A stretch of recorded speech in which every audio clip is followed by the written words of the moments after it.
Halo guys, sekarang hari ini kembali bersama dengan Raymond Hanjaya. Saya akan mereview tentang BYD Sea Lion 7. Tapi khususnya review kali ini adalah membandingkan apa saja perbedaan plus minus dari Sea Lion 7 dengan mobil saya sebelumnya, yaitu Seal.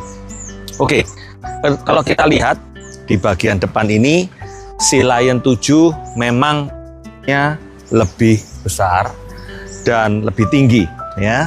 Kalau kita lihat ini bagian depannya, radar ada di sebelah sini, kemudian ada sensor parkir 1 dan 2, dan kalau kalian lihat saya sudah pasang ini penutup screen supaya kotoran-kotoran tidak masuk. Saya beli ini di Top BYD ya. Kalau misalnya ada aksesoris-aksesoris yang Anda beli dari Top BYD, bisa dengan memasukkan kode diskon Mr. Ray BYD, MR RAY BYD, dan Anda akan mendapatkan potongan 5%. Oke, kita akan lanjutkan. Saya akan buka kap mesin. Oke, saya sudah buka kap mesinnya. Nah, kita lihat.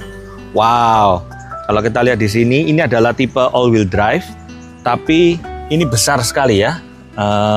Untuk sebuah frunk di sini lebih besar dari Seal ya. Ini satu lagi keuntungannya.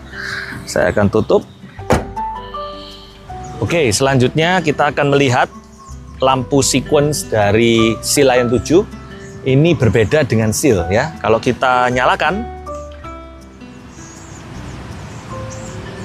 nah, ada sequence-nya.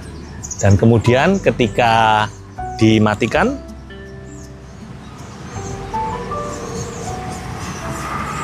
oke, mantap.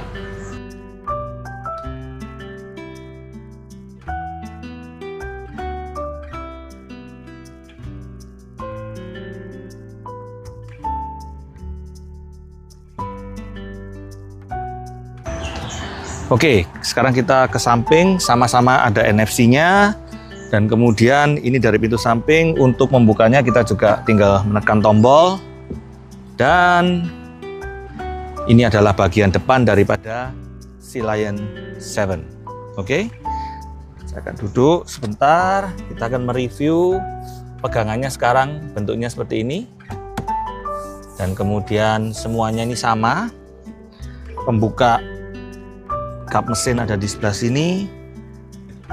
Dan yang membedakan dengan Seal adalah instrumen clusternya sekarang sudah terintegrasi dengan dashboard dan juga mempunyai UI sistem yang baru ya. Ini mirip dengan Seal, tapi penempatan juga berbeda. Nah, yang membedakan adalah AC-nya sekarang manual. AC-nya manual, kemudian chargingnya, wireless charging hanya 1, tapi cepat ya. Ini bisa terlihat fast wireless charging up to 50 watt, tapi HP biasanya hanya di 15 watt dengan adanya pendingin ya. Kemudian kalau kita lihat di bagian tempat daripada botol, kalau Seal cuma 1, tapi ini bisa 2. Nah, sampai masuk ke dalam dua-duanya. Kalau Seal hanya yang kanan saja. Nah, ini bisa kembali ke atas lagi. Penempatan juga sama. Ini saya kembali lagi membeli dari Top BYD. Kemudian tempatnya juga cukup dalam ya. Oke, juga ada tempat di sana. Kalau kita lihat, yang membedakan adalah bahwa di antara USB yang Type A dan Type C tidak ada SD card untuk SL7 ya. Nah, ini yang membuat kita tidak bisa pakai dashcam BYD untuk sementara, karena masih belum diketahui saat pembuatan video ini bagaimana kita menyimpan videonya. Jadi disarankan memakai dashcam eksternal dengan 70 my kalau saya. Nah, kemudian kalau Anda lihat di sini, karpet daripada BYD Sea Lion 7 itu hanya diberikan karpet ini saja, yang hitam ini. Ya, Sedangkan di BYD Seal ada karpet yang terbuat dari TPE itu. Nah, itu lebih bagus, ini adalah pengurangan ya. Dan kemudian comfort karpet yang saya pakaikan di sini adalah dari Seal. Ternyata persis. Dan kemudian kalau lihat pedalnya sudah saya ganti, itu dengan pedal sport yang saya beli dari Top BYD. Oke guys, satu hal lagi yang tidak ada di Seal adalah pengaturan ini, penyokong paha ya. Ini ada bisa maju. Nah, ini dan juga ini bisa mundur, dan ini juga masuk ke memory seat. Jadi ada 1 2 3 4 5 6 7 8 9 10 ya. 11 12 13 14 14 way. Mantap. Nah, satu hal yang juga membedakan di Sea Lion 7 adalah fungsi daripada tirai pelindung matahari. Kalau di Sea Lion 7 sekarang sudah ada tirainya. Jadi tidak perlu lagi bingung kepanasan. Ya. Ini tombolnya ada di sini. Jadi kita tidak perlu lagi beli aftermarket.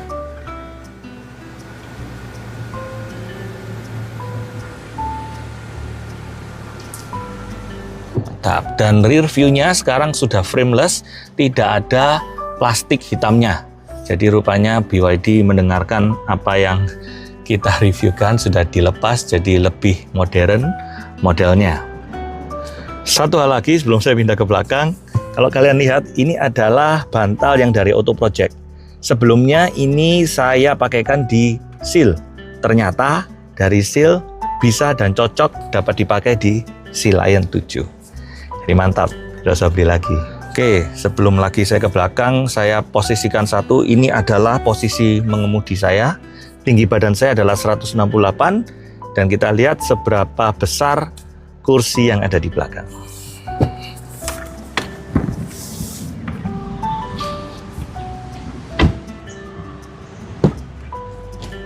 Oke. Nah, sekali lagi tinggi badan saya adalah 168 cm. Dan ketika saya duduk, wah, ini lebih lega ya. Ini kondisi kaki saya, lantainya sudah datar. Sekali lagi ini yang dari Auto Project. Saya beli di Surabaya ini. Nah, ini bisa untuk HP kita, ya toh. Kemudian kalau kita lihat di sini ada armrest, dan kemudian ada tempat penyimpanan, dan juga ada tempat untuk tumbler. Secara tempat duduk di belakang ini lebih enak daripada Seal karena lebih rebah ya. Kalau kita lihat di sini ada pengaturannya ya. Ini 1, wah ini tegak sekali nih. 2, terus kemudian 3, ini sudah enak. Terus kemudian 4. Nah, ada 4 ya. Nah, yang membedakan lebih enaknya selain lebih rebah, kepalanya ini, sandaran kepalanya kalau di Sea Lion 7 ini enak, tidak terlalu maju. Kalau di Seal itu terlalu maju demikian sehingga anggota keluarga saya, anak-anak saya itu banyak yang komplain gitu ya. Jadi ini lebih enak.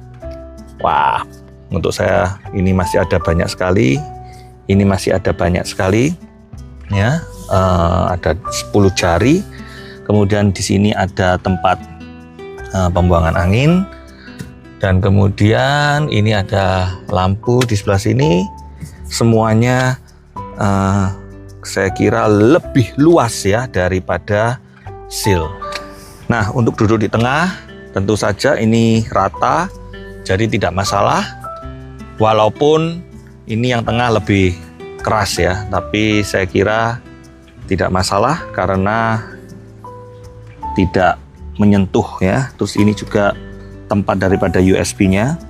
Sekarang lebih tinggi, kalau dulu di Seal di bawah. Ini saya takut sekali terkena kaki dan bisa patah. Tetapi ini sekarang letaknya lebih tinggi dan lebih baik menurut saya, tidak terkena kaki. Oke, sekarang ini adalah bagian belakang daripada BYD Sea Lion 7.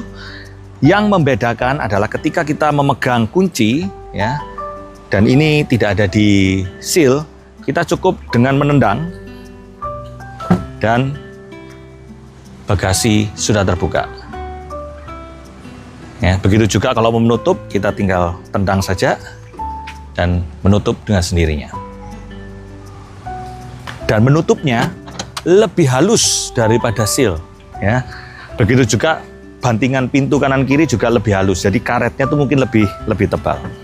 Nah, ketika kita lihat bagian bagasi, Anda bisa lihat bagasinya ini luas, ya, dan juga tinggi karena bukan sedan. Namun kalau lihat karpet ini adalah karpet dari bagasi seal. Ternyata seal lebih dalam, maksudnya lebih panjang ya. Ini terbukti ada sekitar demikian. Jadi rupanya bagian belakang tempat duduknya ini untuk di Silayan 7 itu dibuat agak ke belakang. Oleh karena itu kaki bisa lebih luas ya. Jadi saya harus memotong ini comfort seatnya. Dan yang juga berbeda adalah di Silayan 7 ini bisa kita buat rata ya, atau kita buat turun. Nah, ini membuat ruang vertikalnya lebih baik daripada seal ya. Tentu saja karena tidak ada bukan sedan, ini adalah crossover SUV. Bagian bawahnya sama dan kemudian ada tempat lagi ya untuk tire repair kitnya, dan ini cukup dalam ya. Baik, saya tutup. Dan tentu saja bagian daripada kursi belakang bisa direbahkan sehingga bisa rata. Kalau saya boleh tunjukkan sedikit.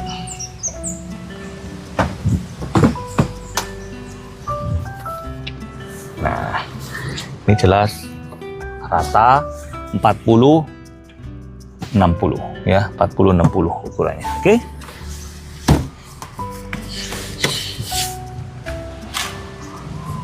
Ya, demikianlah sedikit review overall dari BYD Sealion 7 yang saya compare atau bandingkan dengan BYD Seal.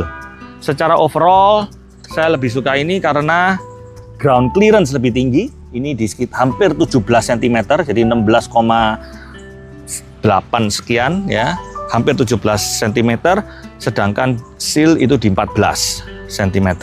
Jadi tidak perlu lagi kita bingung dengan polisi tidur. Untuk yang performance 20 inch wheelsetnya, kemudian brake-nya sudah berwarna merah ya, bagian depan dan bagian belakang. Dan merah artinya performance sport. Nah, di dalam penyetirannya kalau saya melihat suspensinya, ini tekanan ban ada di 42, lebih tinggi daripada Seal. Kalau Seal itu 36 dan 42, ini dua-duanya 42 PSI. Menurut saya tetap suspensinya empuk ya, dan tidak terlalu keras khususnya di bagian belakang, berbeda dengan Seal. Kalau Seal di depan itu empuk sekali, namun di belakangnya keras. Dan untuk kekedapan suaranya tentu saja karena ini adalah double glass, jadi sangat-sangat kedap, selayaknya mobil EV. Mantap BYD.